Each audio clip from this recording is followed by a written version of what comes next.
All right, ladies and gentlemen, welcome back to another episode of the Movie Mates podcast. We're back here, obviously, with my co-host Connor Newton, and we're also back here with a special guest of Connor's. So, Connor, if you want to introduce your special guest for this episode. Sure. So, this this is my brother. His name is Cameron, but I will just be calling him brother, as that is what he is known as to me. And the reason that Cameron is here today is he is pretty knowledgeable in the ways of comic books. He knows he's read a lot of comics. He knows a lot about superheroes and stuff like that. And so we thought, his input would be pretty interesting for this week's movie, which is Justice League, but not the 2017 version, the new Zack Snyder cut of Justice League that was just released last month, right, Ryan? That's right. And I'll tell you, this is quite the marathon of a movie. I think it's a little over 4 hours. I think, right? It's just over 4 hours, or maybe it's just under. I don't know. It's somewhere around there. Yeah, it's pretty long. Yeah. So before we get into it, I don't know if you have anything to say, Cameron. Well, I'm just gonna be a little more humble than you introduced me as. I am not a pro in any sort of superhero terms, but I think I do have some input that maybe Ryan and Connor might not have, and hopefully that's something. Yeah. I mean, you'll definitely have better input than, I haven't seen, I told you this before we started. I really haven't read any of the comics or, animated shows or whatever. I've really only watched the movies. So yeah. That'd be a good it's good to have both those perspectives too, right? Because that's true. There are audience members who are in each of those positions watching a movie like this, and how enjoyable or like the quality of the movie could vary depending on, how much or ideally you want a movie to be just as enjoyable for a person who knows nothing as a person who does know a lot about these superheroes backgrounds and stuff, but it's not always that way, right? So it's very hard to do, right? Getting multiple different audience with a bunch of different backgrounds, getting them all to enjoy it. You're gonna have varying degrees of how much each person likes the movie. So it's definitely interesting to see different perspectives. But getting into this movie, I don't really know where to begin, and maybe one of you can, talk about something, either one of you, of where you want to begin, because this movie, it's such a long movie, and where exactly does it start? I forget the very opening scene. I remember, I believe the original movie, didn't it start with the Amazons, right? I believe at the start. And I don't know if this movie starts the same way. Maybe I'm wrong.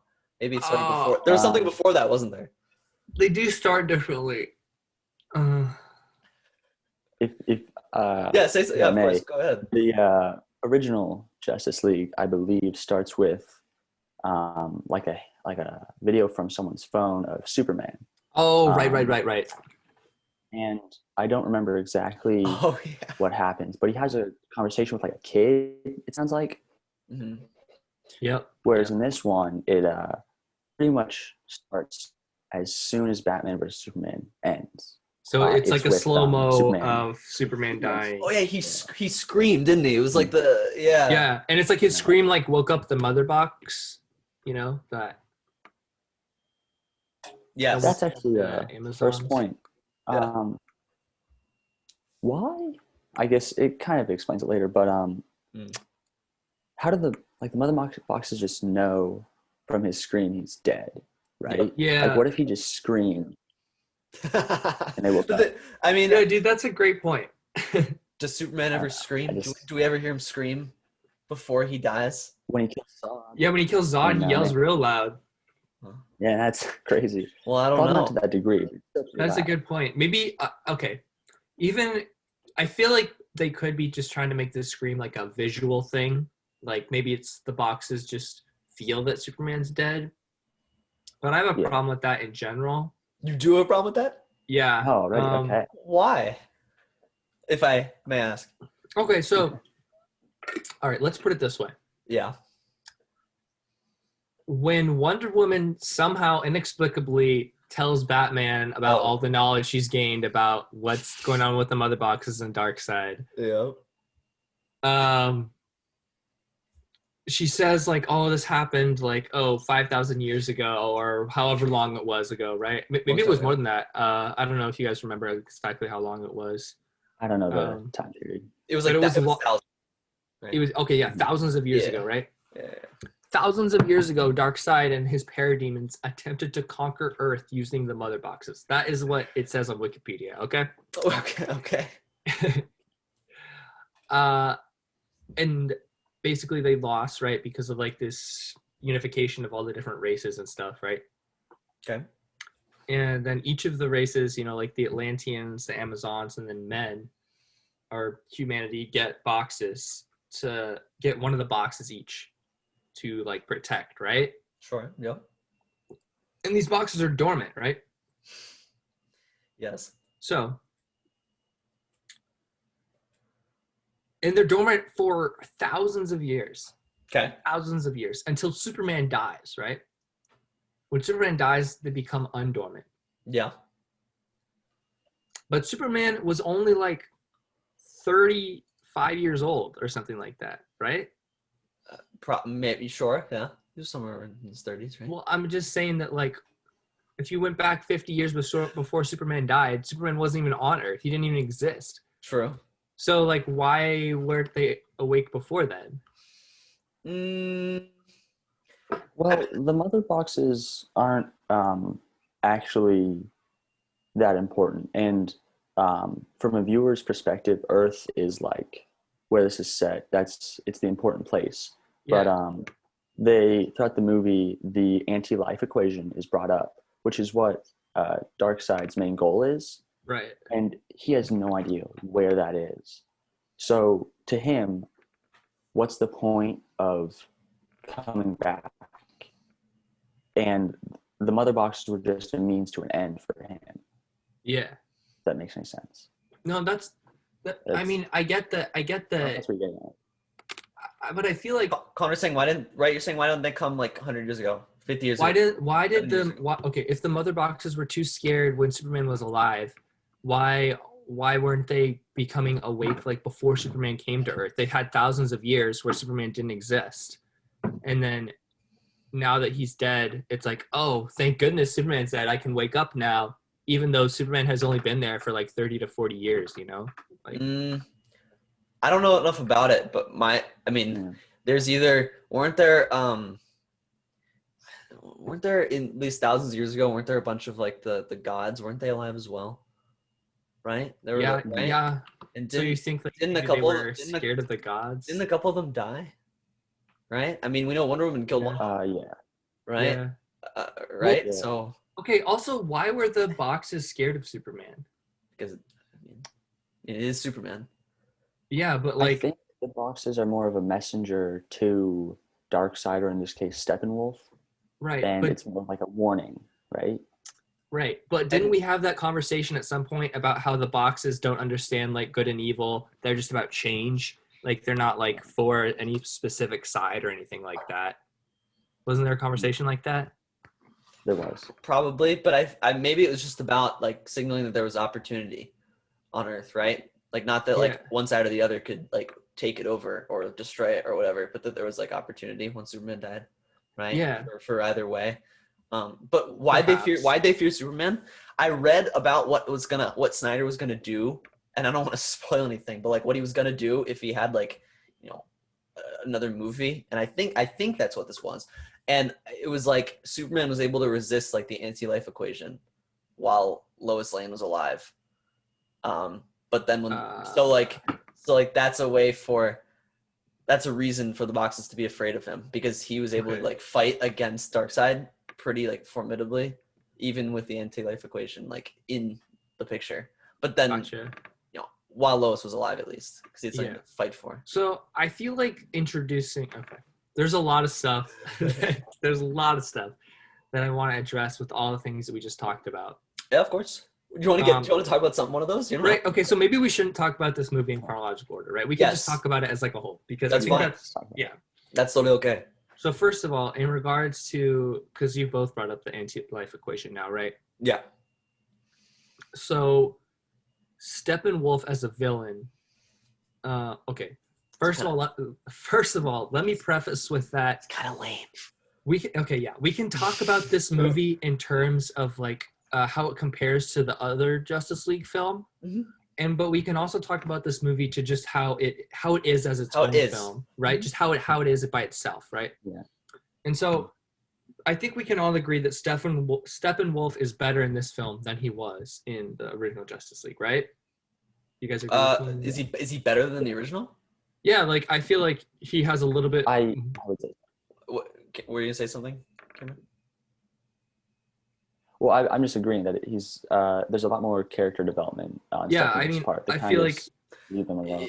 If you want to talk about character development, I think there's more character development of like almost every character in this movie. All right, well, let's stay on one thing at a time. Yes, but I was just being general. The reason that I think he's better in this film is because in the original Justice League, he just seems some sort of like generic world conquering alien who's just trying to do this because he wants to take. Yeah. He wants to take over. Like they have some references, I guess, to like other powers and beings, but in this one, he's obviously motivated by wanting to prove himself to Darkseid, right? Mm-hmm. Which that might be like still not that interesting of a motivation, but at least it's better than just because, right?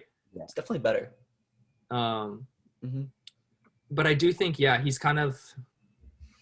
What did you say, Ryan? Weak? Did you say he's a weak villain, or what was it that you said? No, I said he was kind of lame, but I feel like that's kind of I feel like that's kind of how you're supposed to feel, and maybe I'm crazy, but like you look at the guy and he gets better background than he did in the original, definitely, because there was pretty much no. I thought, maybe I'm remembering wrong, but I didn't really think we got much of any background. I don't think they even mentioned Darkseid at all, or if at all, it was very rare. Yeah, Steppenwolf is just like this guy who obviously has like okay, because I remember because Steppenwolf was the one that was like thousands of years ago was like fighting against like the alliance of. That's correct. That's a big change though, because in this we see it's Darkseid, and something's happened from that to this point where Steppenwolf has been removed from Darkseid's side. Yeah. Which I feel like is unimportant. It's just the fact that he is trying to prove himself again is important. Yeah, well, I think it's important to give him that motivation, though, right? Like, right, it's kind of necessary to have him have that motivation. And do we ever get clarity on what he did? No. We don't really, do we? No. I don't think so. Yeah, Which I don't think is that important, but, It's not. It would have been interesting, but you're right, it's not really that important. But I do agree that, like, I do feel like he's lacking. Like, he's lacking in terms of, like, his character outside of that. Like, the only thing he wants is, like, to please Darkseid. Here's the thing. Yeah, and... one of you can touch on this after me if you want, but I feel like I said earlier, I feel like that's kind of like, I don't even think that's necessarily a bad thing, because you're supposed to, and if they were making more movies after this, right, I think Snyder said he wanted to make it into three parts, I think. I could be wrong there, but I think that's what he said. And if that were to be the case, like, you're not supposed to think of Steppenwolf as like this like awesome like villain. You're supposed to think of him as kind of lame compared to Darkseid. Like, I think you're supposed to think of Darkseid as some like absolute like Thanos style, like this is like the guy to be afraid of. And I think you are for sure. But I think Steppenwolf being like kind of like this guy's kind of lame. Like, I don't think that's necessarily the worst thing. What do you think, brother? Yeah, what do you think? I think that I think Ryan's right. He wasn't supposed to be the big bad guy. The way I look at, like, you brought up Thanos, and that's what Darkseid is meant to be in this situation. And Steppenwolf is kind of the Loki we see in the first Avengers movie. I was going to say it's kind of the relationship we're looking at. But Loki's a complex character that actually, like, I don't know. Yeah. Loki's a good villain. He's a good villain, I think that you can say Loki's a good villain because he's had movies to develop. He's already been in the Thor movie, which I know he doesn't get a ton of character development there, but we've already been introduced to him. And Steppenwolf is just kind of thrown in. Mm-hmm. We don't have anything behind him. Which I guess is the issue in of itself, but that's what the difference is. That's definitely the issue. And Connor, sorry, do you want to say something about it? Well, yeah, I'll say something, but what were you going to say about this? That's definitely the issue. I don't want to steer off into a different direction here, but bringing up Loki was really a really good point, because that's what I was going to say. I was going to compare Steppenwolf to Loki, but I was like, was Loki? was he that good of a villain? Like, I feel like you get similar vibes, and I'm gonna be honest, to Loki and Steppenwolf, not necessarily in background, because obviously Loki has better background and better development as an actual like character with like you understand maybe like his motivations because you saw him in Thor more. Right, like right. you know Loki's not a real threat. You know he's not. You know Loki's not going to destroy Earth. You know because you know that there's something else out there. You, right? They mention Loki mentions right. I think that like he's seen something else out there, and there's something else. You obviously in comic book readers know about Thanos and everything. My point is like Steppenwolf and Loki both have that sort of like we know they're kind of like a lame duck villain. Like they're just here to fill this movie and move us on to bigger villains. Right. I suppose so. But the difference is that so I think a lot of the stakes from both movies don't come so much from, oh, are they going to save the world? Like this villain's such a threat, right? Yeah, I think a lot of the stakes come from, can these people actually come together and like bridge their differences to save the world? Because you know they can. You know they have the ability to do that. But it's about like the dynamic between the characters. And like you see that in the Avengers when they're all like turned against each other, like on the ship and stuff. And you know what I mean? Like, I feel like that's a big I feel like those stakes are higher than like if they're actually able to stop Loki. And I feel like it's the same thing with Justice League, right? Like, can they all come together? Yeah. But in the Avengers, I feel like that actually makes a difference, right? So like, I feel like, yeah, they need to come together to stop Loki because Loki's just so clever, right? They need to work together. And even though he is like not a danger himself, he's still trying to bring an alien army to New York, right? And you're like rooting for them to like get together to like beat this alien army and shut this portal. Of course. Whereas in Justice League, the way that they interacted with Steppenwolf and the way that Steppenwolf acted himself, I felt like they didn't need to come together to beat him. Like I felt like he just wasn't that big of a threat to them individually, you know? Like, Cameron, do you have anything you want to say? Well, okay, I'm gonna touch on a couple different things here, but your point on the struggle is like them coming together as a team, I guess, in both Avengers and this movie, is in Avengers, you brought up the scene where they're on the helicarrier and they're kind of arguing, and this they divide in this scene, right? And they come together later. I guess the scene that you can probably compare this to the best is when they're in what I guess is the Batcave, and they're talking about bringing Superman back to life. In the original Justice League, a big issue I had with this was they're talking about it, not sure if they're going to do it, and the next scene, they're in the process of bringing Superman back to life. In this one, it's not as clear cut, but there is a semi-consensus besides Aquaman for the most part that this is the plan. Like this is what they're doing. And even up until the point of them bringing Superman back, Aquaman is against it, but the general consensus of the team is that this is the plan. So I think in terms of its own movie, that the coming together of a team isn't there as well as it is in Avengers. But in comparing it to 2017 or whenever the original film came out, it does a much better job in my opinion. Here's the thing. Here's the fundamental difference, and the reason you can't compare what's happening in Avengers to Justice League is, for better or for worse, DC kind of, in my opinion, they've botched a lot of things. None more so to me than the inability to make individual movies to have proper character development. So, in Marvel, you had a bunch of movies prior to Avengers, a handful at least, that you were able to develop some of these characters right off the bat. You had Thor, you had Captain America, you had Iron Man, and I believed was Iron Man 2 out prior to Avengers 1? Yes, it was.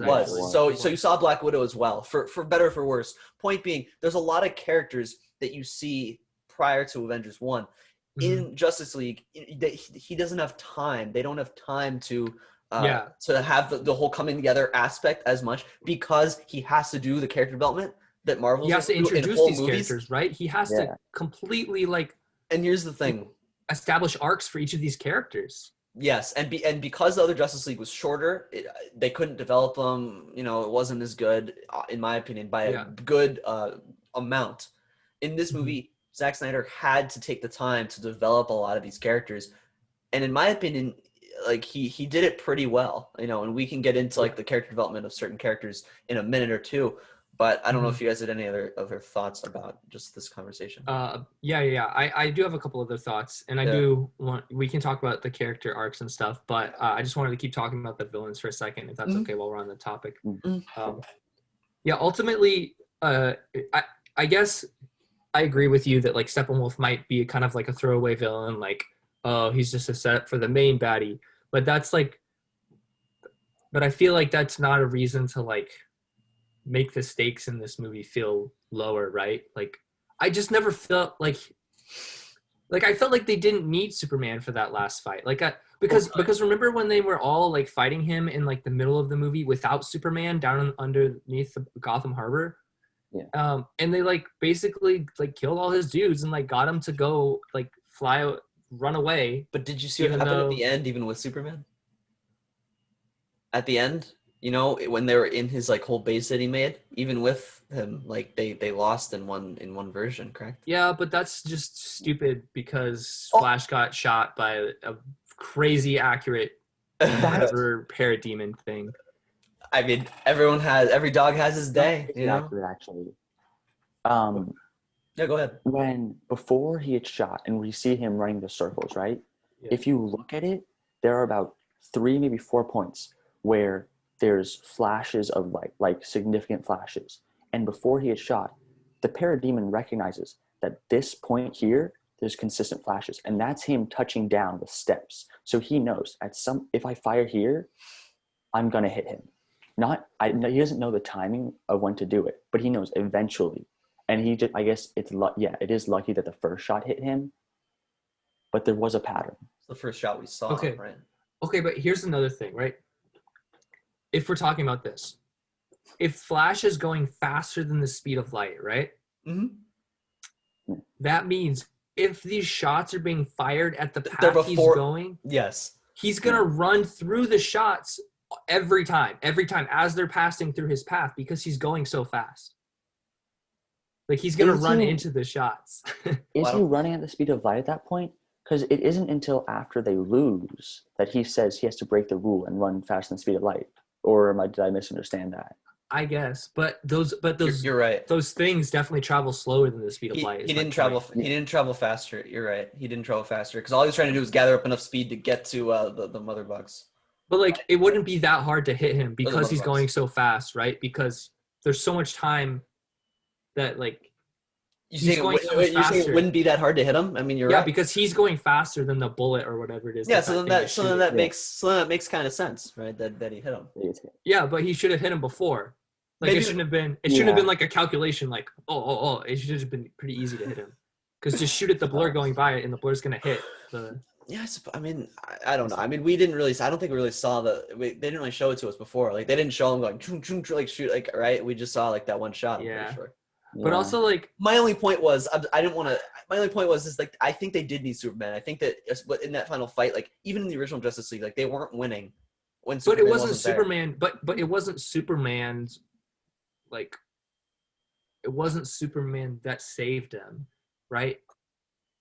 Like, it was Flash.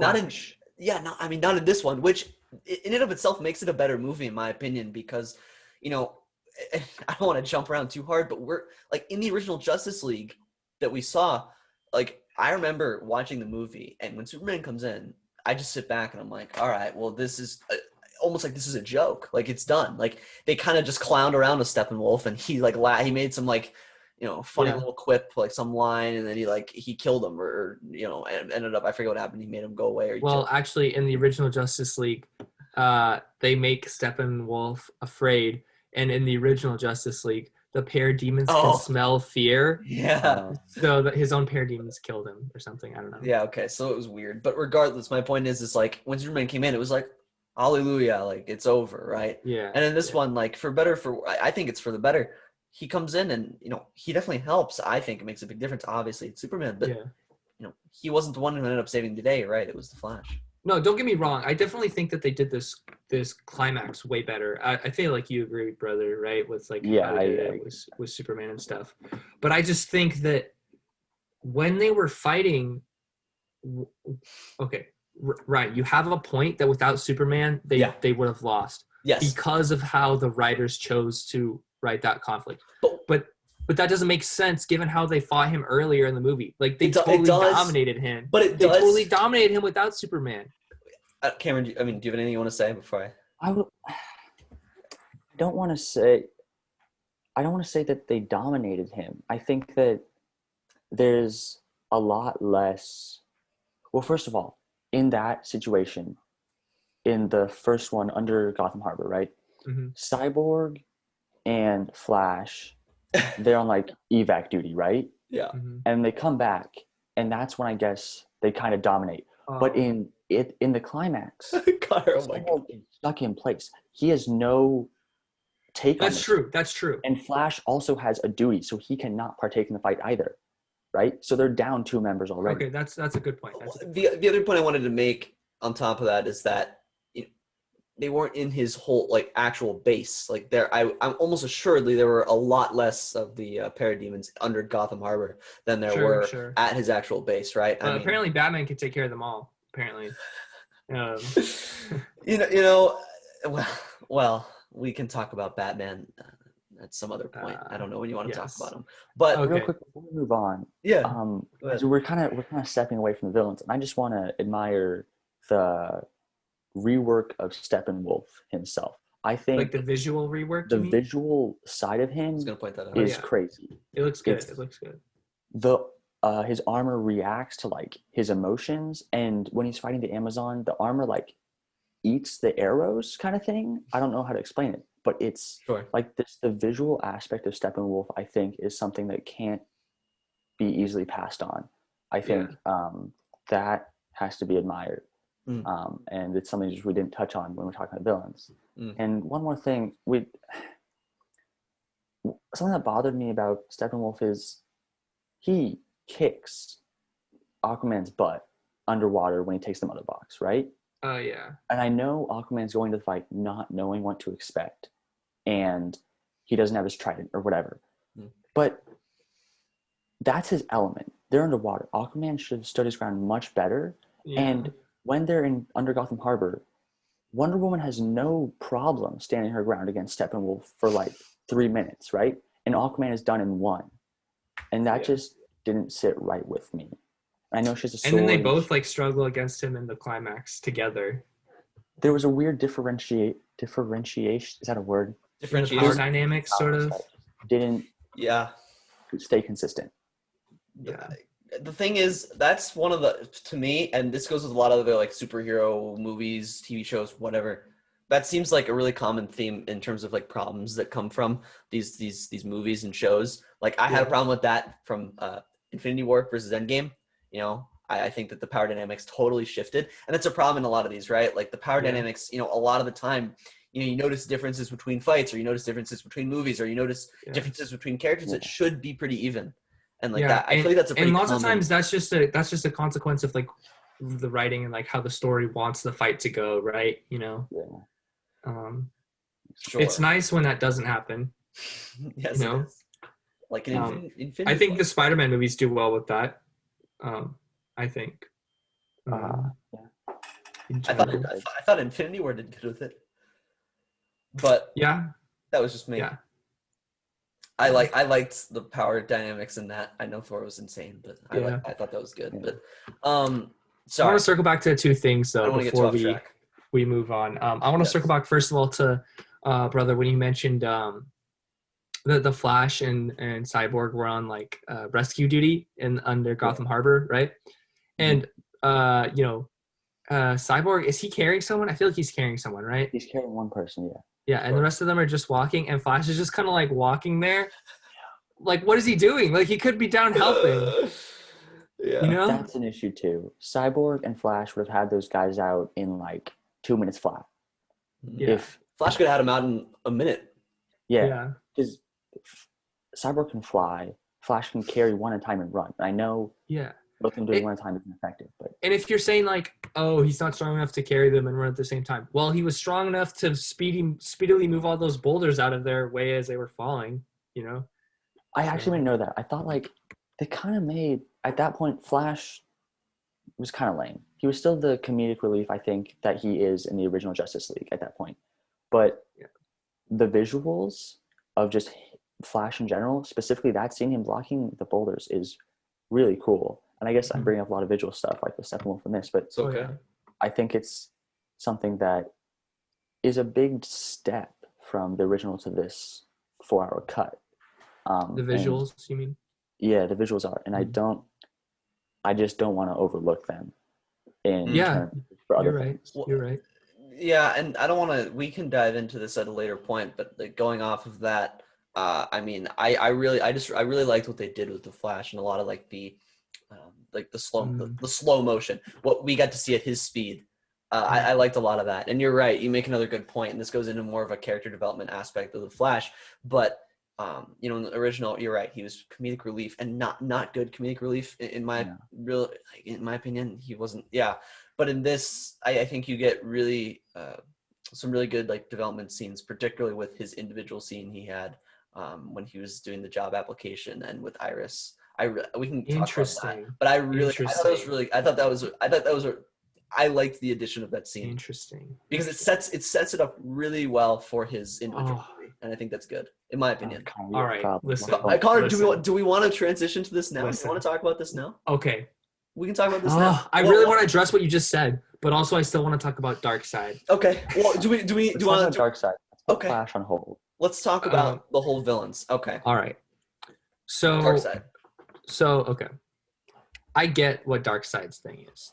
I get that he just wants to take over everything because why not? And he just wants to make everybody his servant and live on these awful apocalyptic looking worlds because that's going to make him feel good for some reason. Because he can. Yeah, but like, it's like if you have the ability to be the most powerful being in the universe, would you? I guess, but then like, why does he want to rule over things that don't have their own will? Like everything's just his servant. Like how boring is that? And then like, also apparently he's done this to 100,000. What'd you say, brother? I think that's something that they would have addressed in the sequels had they come about. Maybe. Right? Yeah, but he's done this apparently to 100,000 other worlds, right? Mm-hmm. Does every other world have mother boxes? Like, where do these mother boxes come from? I don't think. Do you want an actual answer for that, or is that a rhetorical question? Well, because I can answer. I just think that it's dumb that the movie didn't explain. Oh my gosh. Well, but you can answer it if you want to. Yeah, answer it. Go ahead. From my knowledge, I'm not super knowledgeable on Darkseid, so I can't touch on his goals or whatever. But from the point of view of mother boxes, they are not that uncommon.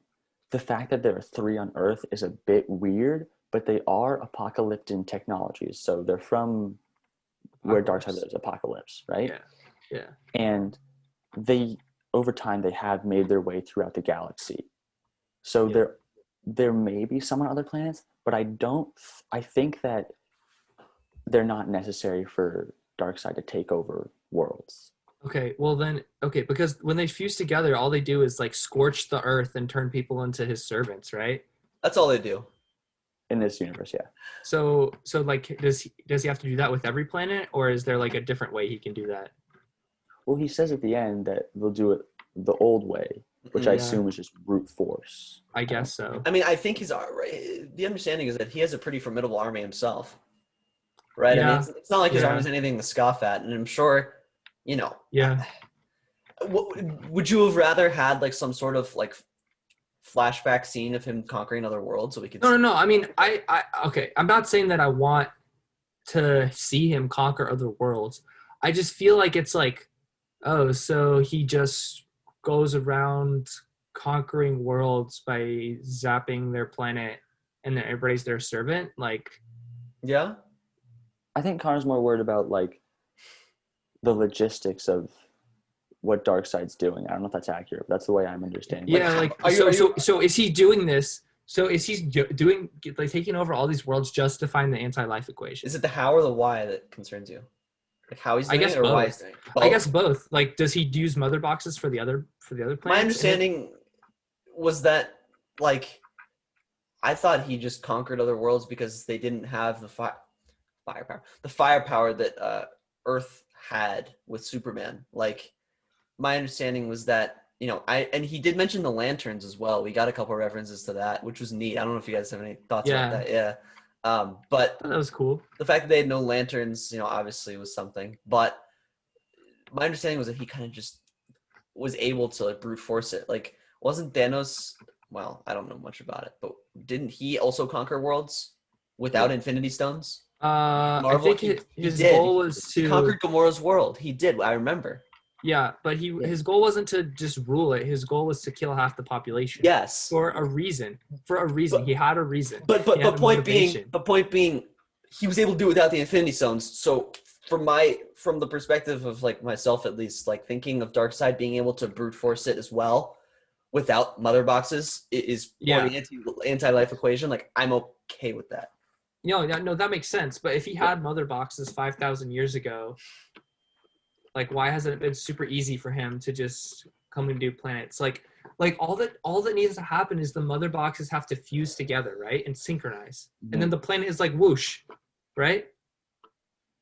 Is the planet like whoosh? Is that it? I think the how is a bit more difficult to understand, but as for the why he's conquering worlds, it is to find the anti-life equation, right? So that he can conquer more worlds. So that he can conquer more worlds. Easily.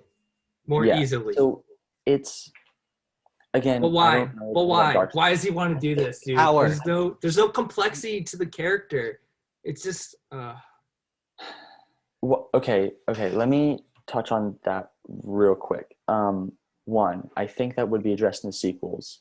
Yeah. And two, I don't have enough knowledge on Darkseid to say anything about that. But also, like, why did Palpatine want to rule the universe, right? Why does Voldemort want to take over Hogwarts?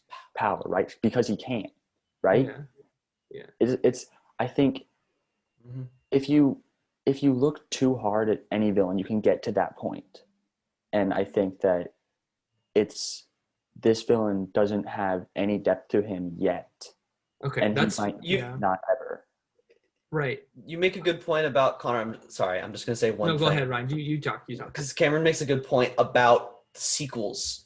Because here's the thing. You watch the Marvel movies. I believe one of the first scenes we see of Thanos is him in, like, his chair saying, like, I'll do it myself, blah, blah, blah, whatever, right? We see it, or, like, a couple of different, right? He grabs his gauntlet, right, without the Infinity Stones. And, like, but point being, we see a little bit of him. We see him wanting to conquer Earth. But we don't know why. We don't know why. Right. And you're right that if we were going to get more of these movies, undoubtedly we would get a better answer to the why. If we just saw Avengers 1, you're going to be like, why does he want to conquer Earth? Why? Power. I don't know why else, because that's what all villains want, right? But also in Avengers, like, Thanos is, like, such a backseat. Like, he's, like, Yes. Yeah. Whereas in this, I don't know. Darkseid was able to be less of a backseat because they had more time. They had 4 hours. They could toss him in a few more scenes. I guess also, I feel like I was just lacking in terms of the villain because of Steppenwolf already. You know what I mean? That I just was looking for that more. But that I didn't think about that. That, like, they probably would explore that more in sequels like they did with Thanos, Yeah. And I understand your point. I just, like, I think Darkseid he seemed to be less backseat because he's kind of present through Desaad the entire movie. That's the guy who comes through the metal, and is Darkseid's right-hand man. Yeah. So that is probably the reason he seems less backseat than Thanos did in Avengers. Maybe. He wasn't really all that present, correct? Like, Darkseid himself was only in, like, 1 or 2 scenes, right? Yeah, but he's present through Desaad. Well, he, like, appears to talk to Steppenwolf once. He's in the scene that you flash back to 5,000 years ago, and he's there at the end. Yeah. So. Handful Anyways, I also think, like, the anti-life equation, like, I don't know, dude. What the heck, dude? The anti-life equation. It's a bit of a weird thing. It's more of an anti-self-will equation from the way I understand it. It doesn't strip people of life. It strips people of free will.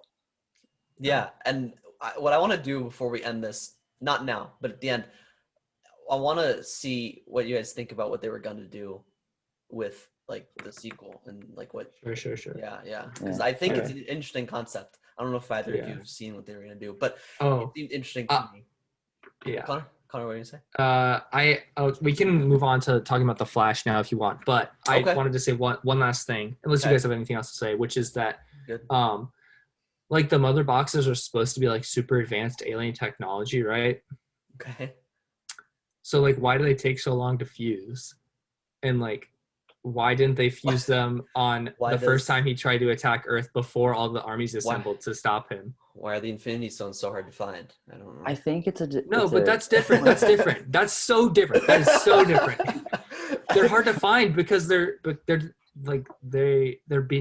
made hard to My find. point, Why would you make it yes. hard for these to fuse together? My Like, point being is like there has to be some sort of obstacle for the villain to overcome in order for them to get what they want. You can't I just guess. have But this technicals man- like this.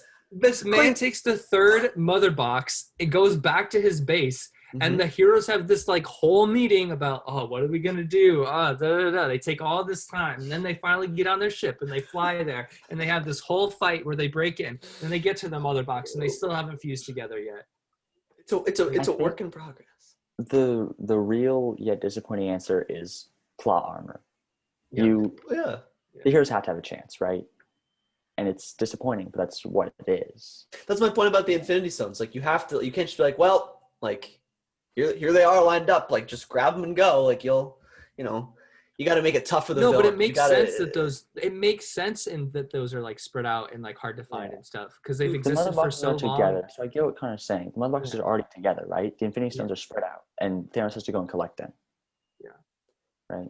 No, I agree. I think that Marvel's more well done, but I'm just saying, they still had to collect the mother boxes. However easy it seemed, like it wasn't that hard, but they still had to collect. Like he still had to collect them. It wasn't like they were just like. I didn't you know have a what I mean? problem with the collecting, but as soon as he got them, like Yeah. as soon as Thanos gets all the Infinity Stones, he's like, oh snap, I'm done, right? Is it? I agree. It's obviously plot because you need like you can't just have it be like bang, but like also it's not super implausible that like tech would take like a little bit to fuse together. Like it's not like you don't know enough about it, obviously. I guess, but they're acting like they're out of time and they happen to get there just as it's about to like I mean, they do run out of time, right? Right. But the time that they run out of, like, it's like, oh man, well, we sure got a couple hours, I don't know. It's a very superhero-esque movie, like cliche, like, oh man, we just got there in the nick of time, let's save the day. It's just it happens in a lot of movies in general, right? In a lot of action movies in general. Yeah. It's like the last but second. in a lot of left, superhero movies, it actually makes sense, right? It's not just an arbitrary timeline, like, oh, now is when they're gonna finally fuse together after these hours that we've been wasting trying to get here. Yeah, that makes sense. I mean, I don't entirely disagree. But yeah, that's fair. Yeah. Sorry. So Ryan, what were your thoughts on Flash? If we're done with this, Ryan, what were your thoughts on the Flash? Thoughts on the Flash? We can get into the character development and some of these more minor characters. Obviously, we have Batman, Superman developed enough, Wonder Woman developed enough, but the Flash, to me, for some reason, Connor seemed surprised when I said this, but I thought that this scene that he had in particular, I really thought that the scene with Iris was a good one because, and I wanted to point this out because it obviously wasn't in the original, and it's something that in the original I thought was lacking because if you're gonna have a character in here that I know nothing about, that I haven't seen, like I want to know something about him. And I know who Iris is because I know enough about the Flash. I've watched some of the TV show that they've had. Like I know who she is, and I know the importance of her in like the Flash's story. And so to be able to see that, and I guess maybe the common viewer doesn't know, so maybe that's like they'll have a different viewpoint. But to me, knowing the importance of Iris, seeing that scene and like seeing him running in slow mo, I just like I like the way we got to see him run, and I think that having an important character like that from his backstory in there was an important scene and a good scene to have. What did you think about that? Setting him up for his movie. I think Ryan has a good point because up until that scene, we've seen Flash in, I think it's Batman vs. Superman, when Batman has like a dream, or what we understand as a dream, and Flash comes back in time, pretty much. Yeah. And if this scene was Excuse me, sorry. our introduction to him would be what it was in the original, with Batman just showing up at his place, right? And I think even though it's minor, it's so minor, but having the character development of him applying for the job, and then that plays into his dad, his conversation with his dad about getting another job, and at the end how he gets a job because I guess up until this point he hasn't really had one. And I think for me it was always kind of awkward that Batman just kind of shows up and here's Flash in the original cut. So it was nice to have this little scene. Yeah, And I liked mine on the slow-mo part of it. Yeah, pretty cool. I think they did a pretty good job of it. And Connor, one more thing before you go ahead and give your opinion. I just think that knowing, and again, because I know the Flash's background pretty well, like having that, and then also having that, you're right, go hand in hand with him and ended up getting, I think the CSI job, right? Ended up getting like this some sort of CSI thing, which ended up being what he does. That's his job when he's not the Flash in in the show, and I'm sure in the comics. So I just think it's cool to see as someone who knows the background, and I think that it's important to have a little bit of background for these characters, and like it was simple enough, introducing some other characters, introducing what his path's going to be. I thought it was pretty solid. I really, really like this scene, but I don't think it belongs in this movie, dude. Well, where would it go, if I may ask? Well, okay, think about it like this. Does this scene progress the plot of this movie at all? It's not supposed to. Yeah. So then why is it in the movie? Why? I can't point to specific scenes, and Cameron, you can say something if you want, but in Marvel, I almost assure you there are scenes with individual side characters that they have some sort of interaction, some sort of development on their own. I'm sure you could find scenes like that. Yeah. And so to have that in a movie with all of them together, I think is okay, because you're setting the groundwork for your future movie on this character. Okay, but would I be stepping across the mark by saying that you found this movie to be longer than you would prefer the movie to be? I wouldn't take. I think that's the issue. That's we keep bringing up Marvel, and it's kind of a difficult comparison as we touch on with Loki. He's had a movie, yes, and we've seen him. The directors of this movie were put in a difficult situation where they have to introduce these characters, develop them a little, and then give them time to become part of this team. I completely agree. Right? Yeah. So if I agree that the scene seems a little out of place in this movie, and it should probably have been in the Flash movie. But for the sake of Flash being having some character before meeting Batman, I think it's nice to have this scene, or would have been nice to have some scene at least, and this was a good way to do it. Given the scenario that we're put into where we have to have this epic team up with characters that we've never met before, I think that this was a good scene. However, I don't think that makes that necessarily makes a good movie, because if you have to add all these add all these scenes to give these characters good character arcs, which I think a lot of them did actually end up having good character arcs in this movie. But because you do that, it just feels so, I think this is a larger problem. It just feels so disjointed. It feels like there's so many different things happening at once. You go away from Aquaman for like 30 minutes at a time before you come back to him again. And it just makes the pacing and like it just dwindles your interest in each of the storylines because you're away from them for so long. Really? And I just, I think that they are good scenes, and I think the characters do have good arcs, but you have to, but like as a human watching a movie, you can only be entertained for so long. You know what I mean? That's very true. And it's a tough balance. And at the end of the day, for me, it's like, would I rather watch a 4-hour movie where I feel like the characters have some sort of substance and change from point A to point B, from beginning to end? Or would I rather watch half of these characters who I don't know anything about, who I don't care about, who all of a sudden come in and have some below average dialogue and I just don't know anything about them. I'd rather probably most of the time watch a movie that's too long, but where they jam in a bunch of stuff about these characters that I can say, wow, this character from here to here, I enjoyed what this character did. I like where he was. I like where he is now. And like, I'd just rather have a longer movie. In an ideal world, you have the individual movies before. Winter Soldier came out before he was in another movie with Bucky, right? We get introduced to him as a villain in an entire movie before he's in more future Marvel movies. We don't have that luxury with any of the, we don't have the Flash in an entire movie helping out Batman.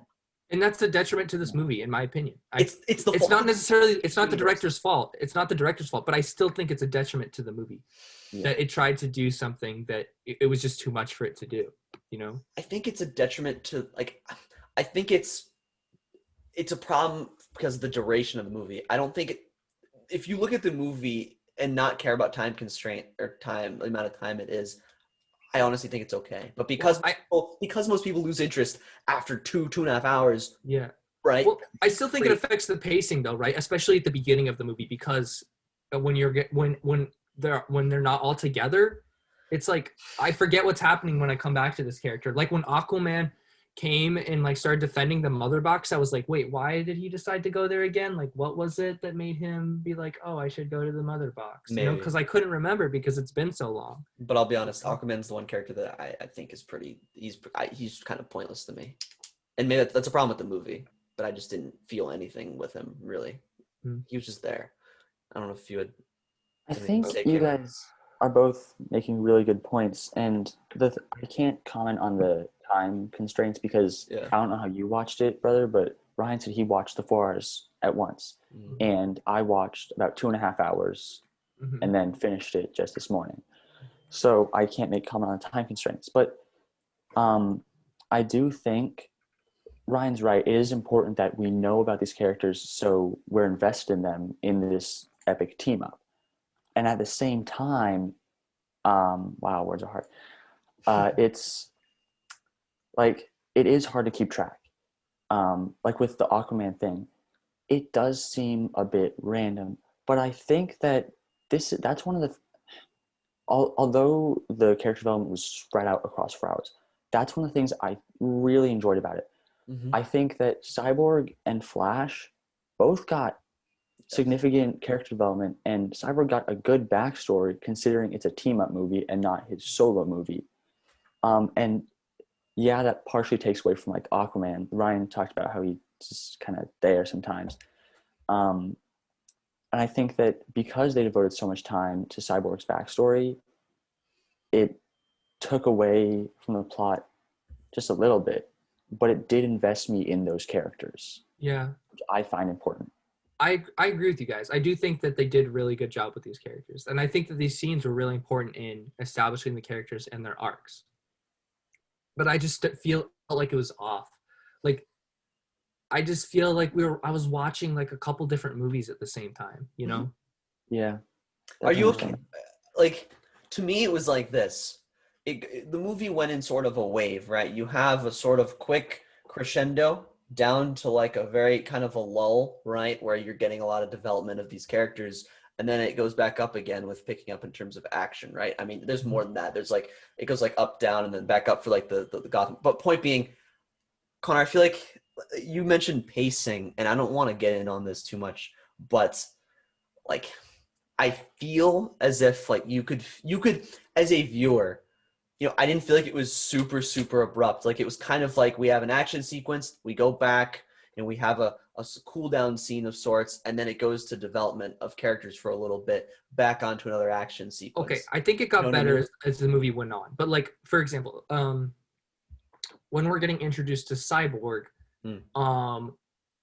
we spend a lot of screen time watching him do that touchdown run, right?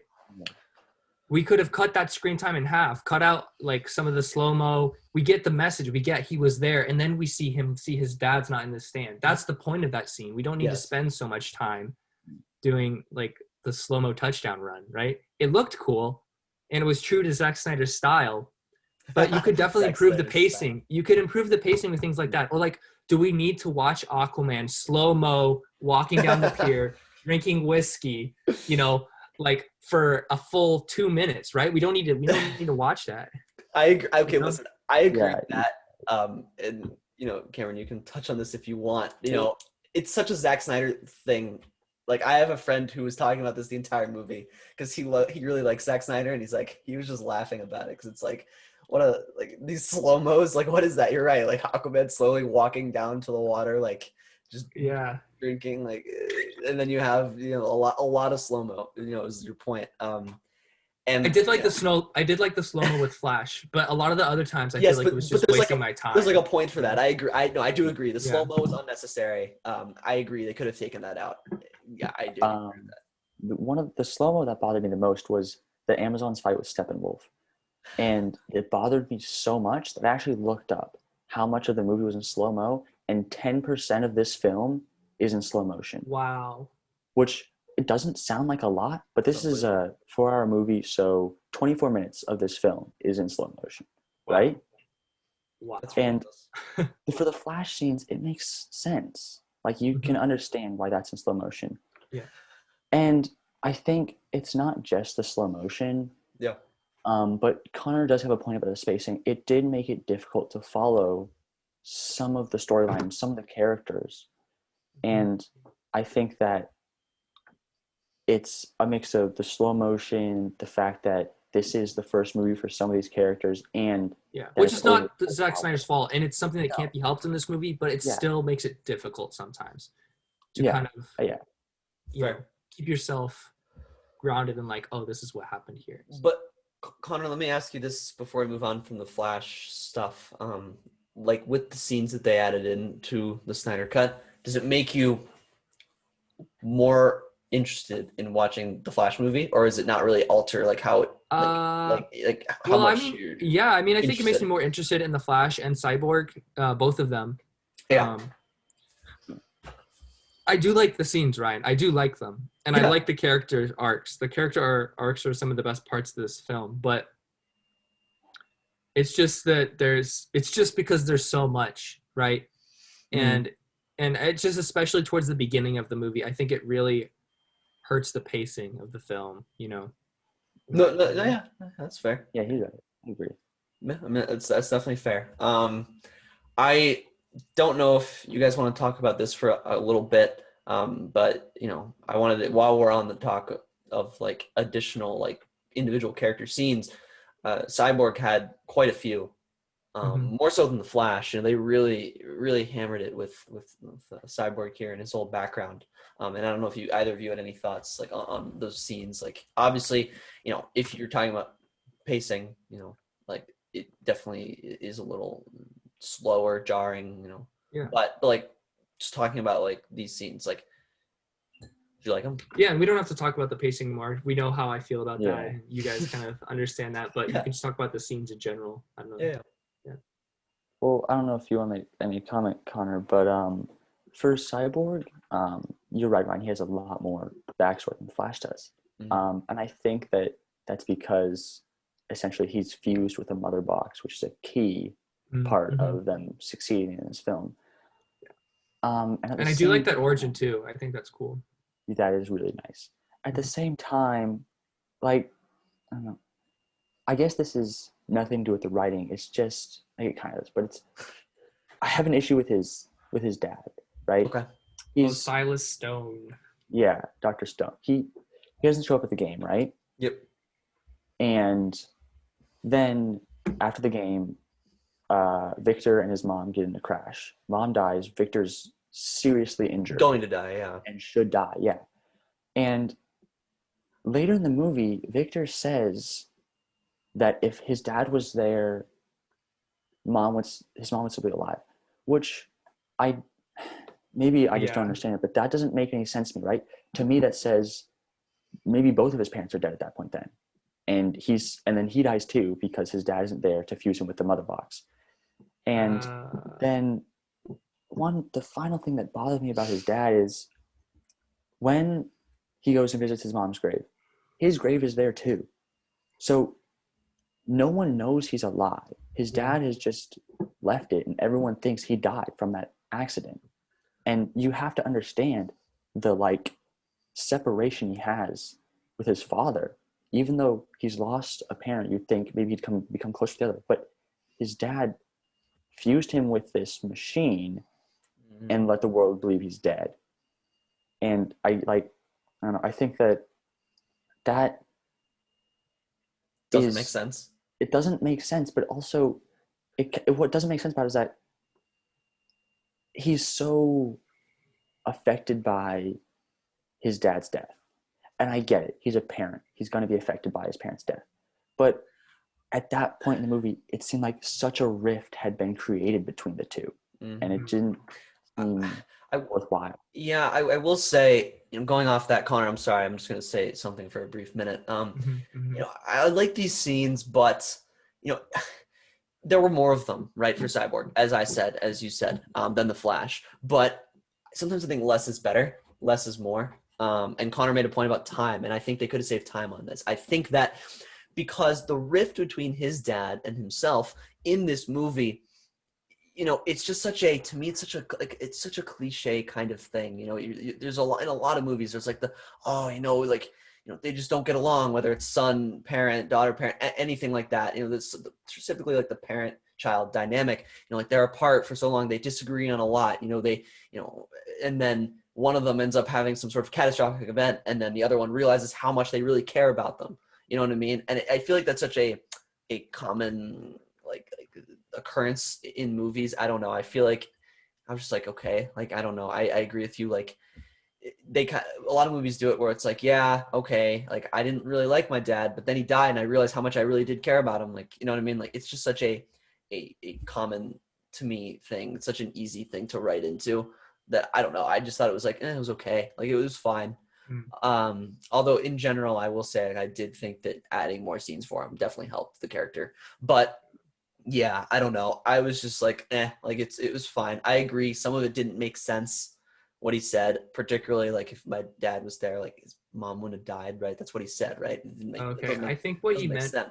I think what he meant by that is that if his dad was there, he and his mom wouldn't have been arguing about his dad not being there, and his mom would have paid attention to the road and like known that. To me, I thought it was just like a cope. I thought it was like, you know, like just like, oh man, if like he was there, whether it was reasonable or not, like he was just kind of hoping that, like, maybe, you know, maybe. if my dad was there, like, you know, my mom would still be alive, like just some sort of like, yeah. Yeah. But I don't know. I wonder if that was recent. Do you think that his mom passed away recently, or? My understanding was that like it was in like the last couple of years. Okay, well, because I felt like it must have been in the last couple of weeks, because like what has Cyborg been doing, just like sitting there brooding the whole time, you know? I don't know. Well, when did the movie release originally? 17, yeah. I'm pretty sure his gravestone says 2015. Like that's the death year. So you're right. It is a bit out of place. Like he's been brooding for 2 years. Yeah. Right? Yeah. Okay. Yeah, what'd you think of this though, Connor? Yeah, no, I liked a lot of the scenes they added to like give his character depth. Like when he listens to like the tape about his father, and he like walks around and. It was after he died, correct? Yeah. After his father died? Yes. He listened, he listened to the rest of it after his father. Oh no, I'm talking about the first part. But then like he's walking, his father's like, oh, you have the ability to like connect to any like electronic system in the world or whatever. And then somehow he puts $100,000 in this woman's bank account with his mind. Like that's I thought that was better, because in the first one they didn't really say how he could do what he was doing. He was just doing it. That's true. That's a good point. But like I felt like that was a weird example to give of him transferring that amount of money, because where did that money come from? Somewhere. Like did he just create that money, or did he steal it from someone? And he probably took it from the bank, right? And that's like an insane amount of power. Like he could literally like change so much about the world, especially now, given like how much data is online and stuff. Like he could fix so many problems, you know. Mm-hmm. I feel like touches on the tape recorder though, right? He talks about like nukes and monetary gain. Yeah. I feel like he could like literally, like all of the characters in this movie are so OP in their own way. You know what I mean? Like, Yeah. I agree. Yeah, and it's just like I don't know. That was just interesting for me to see because I felt like I wanted to know more about that. Like I want to see what else what he's gonna do with those powers, because he could get rid of so many awful things in the world. He could make it so that, like, everyone has what they need all the time, and like I don't know. Yeah. Especially if that money is just coming out of nowhere and he's not transferring it from. Well, but the if wealthy it is coming out of nowhere, that's a problem in itself too, though, right, Ryan? Yeah. I mean, sure. Yeah. I mean, especially if he decided to do that on a large scale. Yeah, I mean, I suppose. Yeah, I don't know. I didn't find. Sorry if you want to say something, Cameron, just a second. no, go ahead. I didn't. There's certain things I care about in a movie like this, and when I'm thinking about what are the possible effects of what Cyborg's capabilities are on the entire world, that's just not that's just not at the forefront of my mind. I don't know. Like I feel like you can extrapolate that out like across all superheroes, right? Like what in the world could Doctor Strange do? He could manipulate, reality in a way for a lot of people, right? He could change a lot of stuff. Like right, but we see but my point is we see a concrete example of him literally like making this woman rich. Right? Yeah. That was just, but that was just kind of so we could get an understanding that, okay, he can manipulate tech. That's basically the point of that. But he did that with his mind, right? So how hard can it be for him to actually manipulate something he's actually touching? Not it's not difficult. Maybe, but I don't think it's clear that touching something makes it easier to manipulate. I mean, that's what he does with the mother box. He touches it. The mother box and the night. Why does he have to touch it? But isn't the mother box also extremely powerful? So isn't that kind of a But he was also created from the mother box, so I don't know. It's like and again, that's semantics though. Like that's to me, like that's the movie deciding, hey, like we need these heroes to get here. So like we need to figure out why they want to get there. Cyborg can't just do it with his head. Then what would be the point of the entire movie? He just doesn't. That's it. So they need to get them there somehow. So like that's kind of the. I think I just would. I like these scenes, right? And I think that we got a lot of character development for Cyborg. We saw how angry he was at his situation in life, and I really like his interaction with Wonder Woman when she was trying to recruit him. He annoyed me when he was the angry, like he's so grumpy. Like, but that's what made his character arc, right? That's what made him. Yes, I know. But I agree that was kind of annoying. I was like, dude, like get over it. Like, this is how you are. And also, I mean, I can talk more about this later, but like while I'm bringing up like Wonder Woman meeting with him and them talking, like the dialogue in this movie is probably my least favorite quality of this movie. Dialogue just in general between some people? The dialogue in general of this film. Really? Well, to me, it depends on the character and the time. It's so cheesy. It depends on the characters and the time. All the time. I think it's because of the actors they chose. I'm gonna be honest. I'm not a fan of a lot of Ben Affleck. I don't need to get into too much.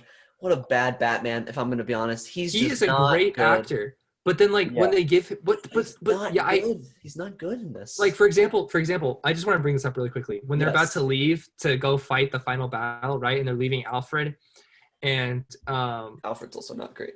Alfred's like, are you sure he's going to come, Master Wayne, or something like that? And Bruce is like, he'll come. And Alfred's like, oh, how can you be sure of something like that? And his response is, faith, Alfred, faith. And I was like, what? Batman would never say that. Who in their right mind would even say that? Like, I don't know. Yeah, like, I really, cheesy thing. I don't care when you want to say something about me saying that about Alfred. But for me, real quick, I don't know. I'm not a fan of most of the actors and actresses they chose in this movie. Henry Cavill's solid as Superman. Like I feel like I always like him. He's always good. Like he's solid. I think he's much better in other roles, but he's still solid in Superman. Like I think he's really great in The Witcher, but that's beside the point. I think that Amy Adams is good in her role.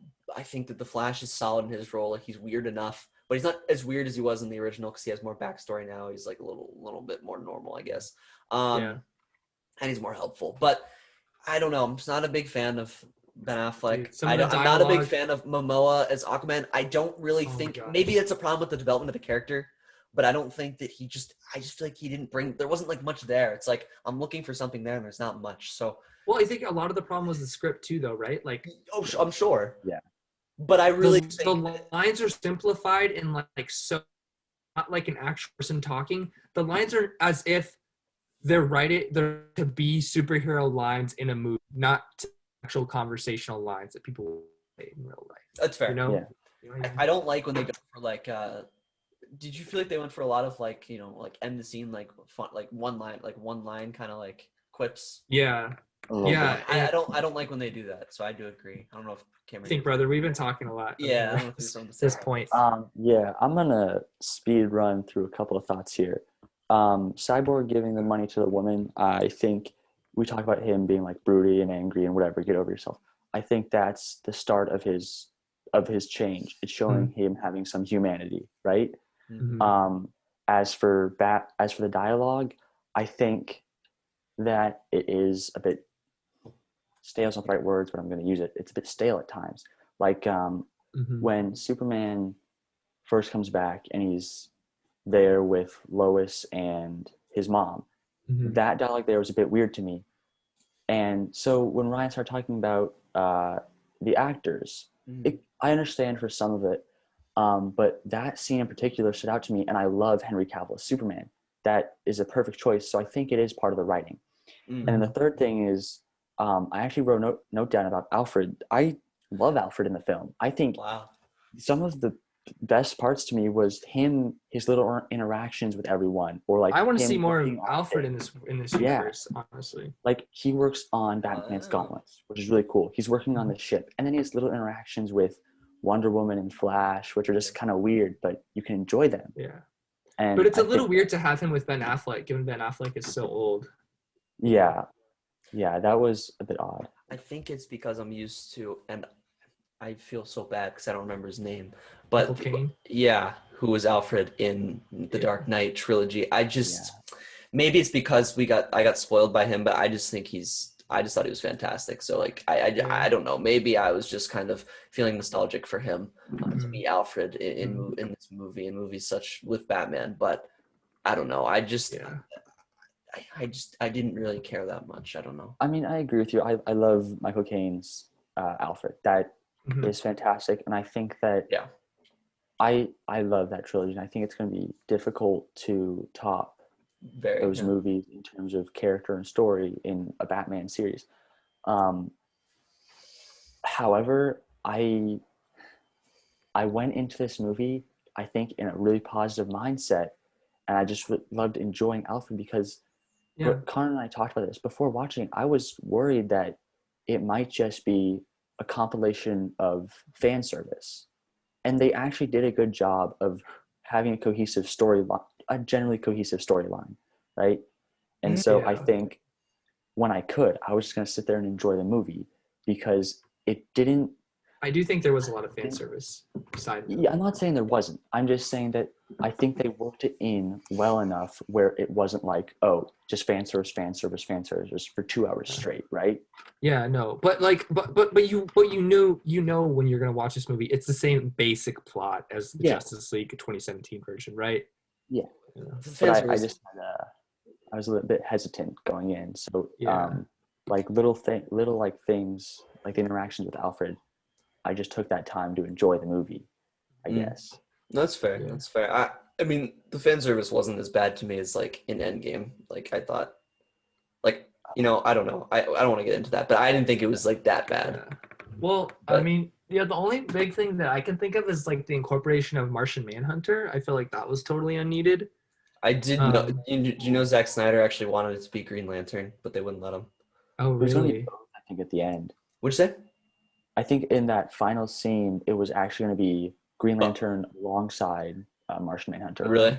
Well, I just think it was weird because we see him first of all when he's like pretending to be Martha Kent for some reason. Like why not just actually have that be Martha Kent? You know, like because I think they wanted to show that he's like been there and like helping move people along. Man of Steel. Yeah, well, like, he's been in the movies for a while.